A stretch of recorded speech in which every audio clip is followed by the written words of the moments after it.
आज की वीडियो में हम जानेंगे ये ग्रोथ स्टॉक्स होते क्या हैं, ग्रोथ स्टॉक्स के फायदे क्या हैं, ग्रोथ स्टॉक्स के नुकसान क्या हैं, ट्रैप्स कहां पे होते हैं और इससे भी इंपॉर्टेंट बात, ऐसे कौन से 10 ग्रोथ स्टॉक्स हैं 2023 के लिए जिन पर आपकी नजर होनी चाहिए, जिनको आपको स्टडी करना चाहिए।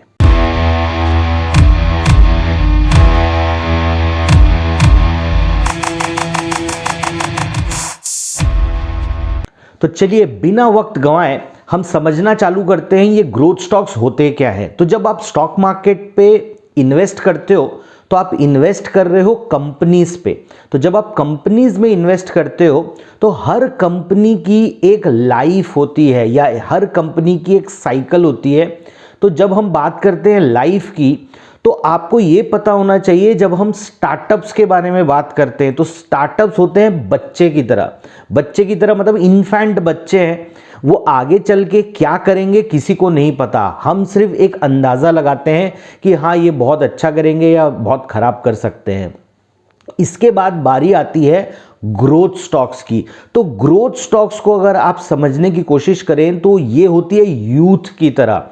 तो जब आप किसी भी यंग इंसान को देखते हो तो आपको एक आइडिया लग चुका होता है और उनके लास्ट के 4 या 5 साल के परफॉर्मेंस से आपको ये पता चल जाता है कि ये आगे आने वाले समय में और कितना ग्रो करेंगे। तो जैसे अगर मैं एक बात करता हूं, किसी क्रिकेटर की बात करता हूं, तो अगर किसी क्रिकेटर ने इंटरनेशनल सीन में आ चुका है और 2 या 3 साल में बहुत बेहतरीन परफॉर्मेंस कर चुका है, तो अब आपको पता है कि इनके परफॉर्मेंस में कभी कभार डिप आ सकता है, लेकिन जैसे जैसे एज बढ़ेगी इनका परफॉर्मेंस और बेहतर होगा एक्सपीरियंस के साथ, और जैसे जैसे एक्सपीरियंस बढ़ेगा तो कंसिस्टेंसी आएगी और ये जो पर्टिकुलर प्लेयर है एक लॉन्ग टर्म का प्लेयर बनेगा। तो ये वाली जो सिचुएशन होती है किसी भी कंपनी के लिए वो होती है ग्रोथ स्टॉक्स की। इसके डिटेल पे हम जाएंगे। और इसके बाद आता है जब आपको पता होता है कि इसकी एज जो है, इसको जो अचीव करना था इस व्यक्ति ने अचीव कर लिया, अब इसके करियर के लास्ट 5 साल 6 साल बाकी हैं, तो बहुत नया कुछ आपको देखने को नहीं मिलेगा। लेकिन हाँ, क्योंकि इतने साल का काम किया हुआ है, इतने साल का एक्सपीरियंस है, तो डिलीवरी चलते रहेगी, लेकिन नया या कोई बहुत एक्सपोनेंशियल ग्रोथ आपको यहां पर नहीं मिलेगी। तो चलिए अब इसको थोड़ा सा समझ लेते हैं स्टॉक मार्केट के नजरिए से। तो आज के वीडियो पे मैं कंसंट्रेट करूंगा सिर्फ और सिर्फ ग्रोथ स्टॉक के ऊपर। तो जब हम बात करते हैं ग्रोथ स्टॉक्स यानी ग्रोइंग कंपनियां वो क्या होती हैं, बहुत सारे लोगों को एक मिसकंसेप्शन है कि ग्रोथ स्टॉक्स मतलब पेनी स्टॉक्स। ग्रोथ स्टॉक्स वो स्टॉक्स होते हैं जिनके प्राइसेस लगातार भाग रहे हैं। आपने देखा होगा कि 5 रुपए का शेयर है, अभी वो 35 रुपए का हो गया, तो लोग कहते हैं ये ग्रोथ स्टॉक है। बिल्कुल भी नहीं, ऐसा बिल्कुल भी नहीं होता। ग्रोथ स्टॉक्स का मतलब होता है ऐसी कंपनियां जो उस इंडस्ट्री में है जो इंडस्ट्री लगातार ग्रो कर रही है। तो अब आप देखेंगे कि भाई एक निफ्टी का परफॉर्मेंस है और एक स्पेशलिटी केमिकल सेक्टर का परफॉर्मेंस है। तो अगर मेरी कंपनी इस इंडस्ट्री में है और ये इंडस्ट्री अपनी इंडेक्स को या ओवरऑल इंडेक्स को बीट कर रही है, उससे तेजी से बढ़ रही हैं, तो यहां पर क्या हो रहा है, इस इंडस्ट्री में इस सेक्टर में ग्रोथ है। अब मेरी कंपनी, मेरा जो स्टॉक है वो इसका भी लीडर है, या अगर ये इंडस्ट्री 20% से ग्रो कर रही है तो मेरी कंपनी 25%, 30%, 40% से ग्रो कर रही है। तो इसका फायदा क्या है? इसका फायदा ये है कि जब आप एक्सपोनेंशियल ग्रोथ देखते हो तो ऑटोमेटिकली वो फिर रिफ्लेक्ट करना चालू करता है स्टॉक प्राइसेस पे। मैं लगातार कहता हूं, हमेशा कहता हूं कि मार्केट जो है वो फॉरवर्ड लुकिंग है, मार्केट बैकवर्ड लुकिंग या करंट लुकिंग नहीं है। जो स्टॉक मार्केट होता है वो आपको आगे की प्राइसेस आज रिफ्लेक्ट करके देता है, जो वो आगे के लिए सोच रहे हैं। तो जब देखा जाएगा कि ये कंपनी है जो बहुत तेजी से ग्रो कर रही है और इसका प्रॉस्पेक्ट्स बहुत बढ़िया हैं, तो ऑटोमेटिकली शेयर प्राइसेस पे ये रिफ्लेक्ट करता है। बार बार हमने सुन लिया ग्रोथ ग्रोथ ग्रोथ। अब ये ग्रोथ क्या है? क्या शेयर प्राइसेस की ग्रोथ के बारे में बात कर रहे हैं? बिल्कुल भी नहीं। हम बात कर रहे हैं कि कंपनी के रेवेन्यूज कंपनी की अर्निंग्स क्या तेजी से बढ़ रही हैं, क्या वो ग्रो कर रही हैं। तो अगर कंपनी की रेवेन्यूज और कंपनी की सेल्स और कंपनी के प्रॉफिट्स लगातार ग्रो कर रहे हैं तो तब ये कैटेगरी में आती हैं ग्रोथ स्टॉक्स की। तो जब आज मैं आपके साथ लिस्ट डिस्कस करूंगा तो आप देखेंगे कि कुछ अननोन कंपनीज होगी शायद जिनके बारे में आपने नाम भी नहीं सुना, तो वो तो आपको बहुत बढ़िया फिट करेंगी कि हाँ ये तो ग्रोथ स्टॉक हो सकते हैं। अभी भाई हमको तो कुछ पता ही नहीं कि ये कितना ग्रो कर सकता है, तो इसमें पोटेंशियल बहुत ज़्यादा है।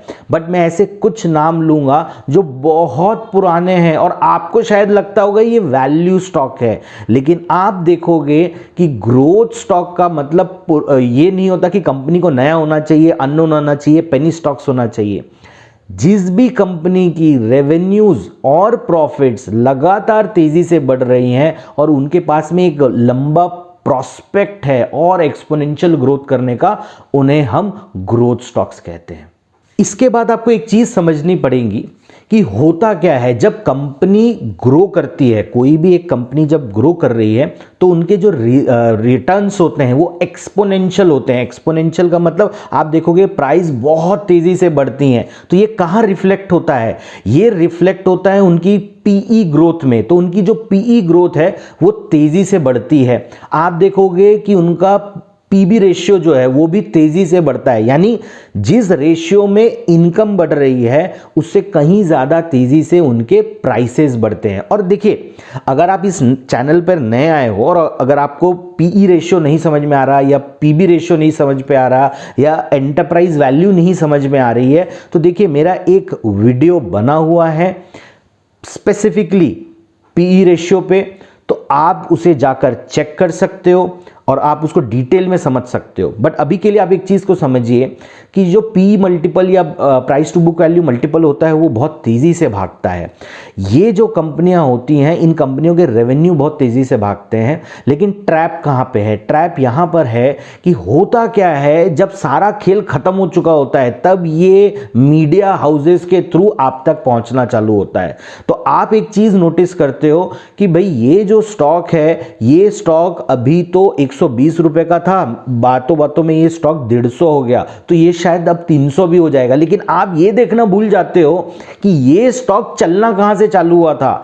ये स्टॉक चलना चालू हुआ था शायद 20 रुपए से। तो जो चीज 20 रुपए से 120 रुपए हो चुकी है, जब वहां पर आप सिंपली ये सोच के पैसा डाल देते हो कि भैया ये तो ग्रोथ स्टॉक है, ये बढ़ेगा, तब जाके आपकी तकलीफ चालू होती है। क्योंकि याद रखिए, ग्रोथ स्टॉक्स में वोलाटिलिटी बहुत ज्यादा होती है, उतार चढ़ाव बहुत ज्यादा होता है। तो आपकी कैपेसिटी होनी चाहिए वो उतार चढ़ाव को बर्दाश्त करने की। तो अगर आप इसे हैंडल कर सकते हो तब तो आपको इसमें इन्वेस्ट करना चाहिए, अदरवाइज आपको यहां पर इन्वेस्ट नहीं करना चाहिए। चलिए, मैं अगर बात करता हूं एक स्टॉक की और उसके थ्रू मैं आपको ग्रोथ स्टॉक का एक एग्जांपल देके समझाता हूं, लिस्ट पर हम उसके तुरंत बाद आएंगे। तो सबसे पहले आप देखिए यहां पर डी मार्ट। अगर मैं डी मार्ट की बात करूं, एक रिटेल आउटलेट है, इनका अगर रेवेन्यू 10 साल पहले 3000 करोड़ था, आज वो 30,000 करोड़ है। अगर उनके प्रॉफिट्स 300 करोड़ थे तो वो आज 3000 करोड़ हैं या 2500 करोड़ हैं, इसके आसपास है, राइट। तो अब आप एक चीज देखिए, क्या आपने यहां पर सेल्स ग्रोथ देखी? बिल्कुल देखी। क्या आपने यहां पर रेवेन्यू ग्रोथ देखा? ऑब्वियसली आया है। क्या प्रॉफिटेबिलिटी में ग्रोथ आया है? बिल्कुल आया है। लेकिन अगर आप शेयर प्राइस की बात करेंगे तो शेयर प्राइस पिछले 5 साल में ही 10 गुना हो चुका है। तो इस चीज को समझिएगा। और इस समय अगर मैं आपको बताने की कोशिश करूं कि आज से 5 साल पहले इनका पीई रेशियो क्या था, पीई रेशियो 100 के ऊपर था। अब आप एक चीज देखिए, ये पीई रेशियो 160 170 तक गया। तो अगर आप ट्रेडिशनली सोचेंगे तो 100 का पीई बहुत हाई होता है, कोई जस्टिफाई नहीं कर सकता। लेकिन देखिए, अगर कंपनी ग्रोइंग है तो वो उस पीई रेशियो को भी मेंटेन कर जाती है। और 160 के बाद आज पीई कहां पे है? आज पीई जो है वापस से 108 के लेवल पे है। ये इसलिए नहीं है कि प्राइस गिरी है, ये इसलिए है क्योंकि उनके रेवेन्यू ने उसी रफ्तार से इंक्रीज किया है। तो याद रखिए, ग्रोइंग कंपनी तभी आपके लिए प्रॉफिटेबल होगी जब उनके प्राइस तो बढ़ रहे हैं, ठीक है, प्राइस आपको दिखता है, बट प्राइस के पीछे जो उनके रेवेन्यूज हैं वो अगर लगातार बढ़ते रहेंगे तो ग्रोथ स्टॉक्स के हाई वैल्यूएशन जस्टिफाइड होंगे। लेकिन लोग क्या करते हैं, ग्रोथ स्टॉक्स बोल बोल के लॉस मेकिंग कंपनियों को बाय करते हैं। तो अगर आप एक नियम बना लें कि आप कोई भी लॉस मेकिंग कंपनी में इन्वेस्ट नहीं करेंगे तो काफी सारे पैसे आपके ऐसे ही बच जाएंगे। तो चलिए, जिसका आप सबको इंतजार था, हम लिस्ट की बात कर लेते हैं। ऐसे कौन से स्टॉक्स हैं, ग्रोथ स्टॉक्स, जिस पर आपकी नजर होनी चाहिए। पहले हम बात करते हैं वो दो स्टॉक की जो बिलोंग करते हैं केबल्स एंड वायर इंडस्ट्री को। अब आपको एक चीज को समझना होगा कि जैसे जैसे इंडिया ग्रो करेगा, इंफ्रास्ट्रक्चर ग्रो करेगा, तो आप देखेंगे कि यहां पर जो डिमांड है केबल्स एंड वायर्स की वो तेजी से बढ़ेंगी। तो जब ये होता है तो इसका फायदा उन कंपनियों को जाता है जो कंपनियां इस सेगमेंट में बहुत मजबूती से टिकी हुई हैं। तो दो नाम हैं, एक है KEI इंडस्ट्रीज और दूसरा है पॉलीकैब। ये दोनों ही कंपनी का पीई आपको ऑलमोस्ट सिमिलर मिलेगा, जो कि अगर आप देखोगे तो कुछ एक और कंपनियां हैं इन सेगमेंट्स में, अभी नाम नहीं ले रहा हूं कंफ्यूजन क्रिएट करने के लिए, जिनसे आपको पीई तो थोड़ा सा ज़्यादा मिलेगा, ऑलमोस्ट डबल का मिलेगा।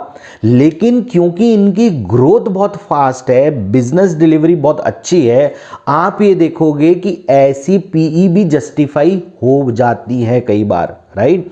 तो इन स्टॉक्स पर आपकी नज़र होनी चाहिए। तो जो हमारे अगले दो स्टॉक हैं वो है गैस या LNG बिजनेस से आप कह सकते हो। ये बिजनेस भी अगर आप देखोगे तो एक बहुत ही ग्रोइंग बिजनेस है।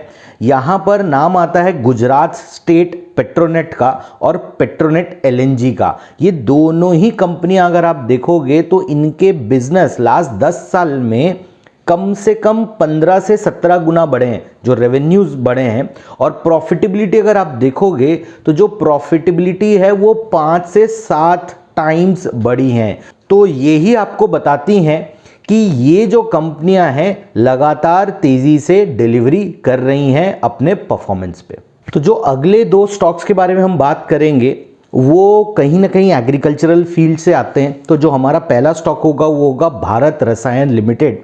भारत रसायन लिमिटेड आप देख सकते हो एग्रोकेमिकल सेक्टर से आता है, जहाँ पे ये बहुत सारे पेस्टिसाइड्स वगैरह में काम करते हैं। इसके अलावा बहुत सारे ये टेक्नोलॉजिकल सपोर्ट देते हैं। तो इससे क्या होता है कि जैसे जैसे ये एग्रीकल्चर ग्रो करेगा तो आप देखोगे कि भारत रसायन लिमिटेड का परफॉर्मेंस भी बहुत तेज़ी से ग्रो करता है। तो जब हम देखते हैं कि इसका परफॉर्मेंस कैसा है तो ये लगातार जो है ये 20% की ग्रोथ है यहाँ पे। तो जब आप 20% की ग्रोथ देखते हो तो एक बहुत हेल्दी ग्रोथ होती है, पी भी ठीक ठाक रेंज में। तो आप क्या कर सकते हो, आप इस स्टॉक को स्टडी कर सकते हो कि ये परफॉर्म कैसे कर रहा है। और अगला स्टॉक होता है हमारा अवंती फीड्स। तो ये है श्रिम्प बिजनेस पे। तो जब इस कंपनी को आप देखते हो तो इस कंपनी में ने भी आपको एक हेल्दी ग्रोथ रेट दी है 20 से 22% की। तो यहाँ पर भी आप देखते हो कि अवंती फीड्स के लिए ग्रोथ प्रॉस्पेक्ट्स बहुत अच्छे हैं। तो जो अगले 3 स्टॉक्स हैं वो काफ़ी जाने माने स्टॉक्स हैं। आपको शायद ये सोच के आश्चर्य भी होगा कि हम इसे ग्रोथ स्टॉक्स क्यों कह रहे हैं। तो इस चीज़ को समझिएगा कि ग्रोथ स्टॉक का मतलब नई कंपनी या छोटी कंपनी नहीं होती। हर वो कंपनी जो तेज़ी से ग्रो कर सकती है वो ग्रोथ स्टॉक्स के अंडर में आती है। तो यहाँ पर जो 3 नाम हैं वो है ब्रिटानिया इंडस्ट्रीज़, बजाज फाइनेंस और मुथूट फाइनेंस। तो आप देखेंगे कि बजाज फाइनेंस ने बहुत स्पेक्टेकुलर रिटर्न दिया है पिछले कुछ सालों में। लेकिन क्या इनकी ग्रोथ स्टोरी रुक चुकी है? जी नहीं, इनकी ग्रोथ स्टोरी अभी भी नहीं रुकी है। इनकी ग्रोथ लगातार बढ़ रही है और जैसे जैसे ये सेक्टर बढ़ेगा वैसे वैसे आप देखोगे कि बजाज फाइनेंस भी ग्रो करेगा। इसके बाद में ब्रिटानिया इंडस्ट्रीज, अगर आप इनका प्रॉफिटेबिलिटी देखोगे इनके पीयर्स के मुकाबले 2 गुना तेजी से बढ़ रही है। तो जब कंपनी कुछ अच्छा करती है, कंपनी कुछ अच्छे बिजनेसेस पे जाती है और उसको अच्छी तरीके से परफॉर्म करती है तो उनकी प्रॉफिटेबिलिटी भी तेजी से बढ़ती है और यही चीज़ें फिर रिफ्लेक्ट होनी स्टार्ट होती हैं स्टॉक प्राइसेस पे। एंड इसके बाद जो हमारा 9वां स्टॉक है, 9th स्टॉक है, वो 9th स्टॉक है आपका मुथूट फाइनेंस। तो मुथूट फाइनेंस भी जो NBFC है और जिस तरीके से ग्रो कर रही है तो आप देख सकते हो कि यहाँ पर भी इसका स्कोप बहुत अच्छा है। तो यहीं पर हमारी लिस्ट समाप्त होती है। अच्छा, अब आप कहेंगे कि भाई ये तो 9 स्टॉक हुए, 10 क्यों नहीं है? तो याद रखिए, मैंने आपको एक स्टॉक और डिस्कस किया आपके साथ में, डीमार्ट, तो वो है हमारा 10th स्टॉक, तो उसके बारे में अब बोलने की ज़रूरत नहीं क्योंकि आपको डिटेल पूरी पता चल चुकी है। तो देखिए, अगर आपको ये वीडियो अच्छा लगा हो तो प्लीज़ इस वीडियो को लाइक और सब्सक्राइब ज़रूर कीजिए हमारे चैनल को, और अपने दोस्तों के साथ इस वीडियो को शेयर कीजिए। और जब मैं आपको स्टॉक्स के बारे में बता रहा था तो मैंने कुछ डेटा पॉइंट्स के बारे में आपके साथ में डिस्कस किया था, लेकिन अगर आप चाहते हो कि ये सारे डेटा पॉइंट्स और ये सारे स्टॉक की list with the detailed numbers जो हम देख रहे हैं, अगर आप वो चाहते हो तो नीचे कमेंट बॉक्स पर यस लिखिए, मैं आपको पूरा का पूरा सेट आपको डिलीवर कर दूंगा।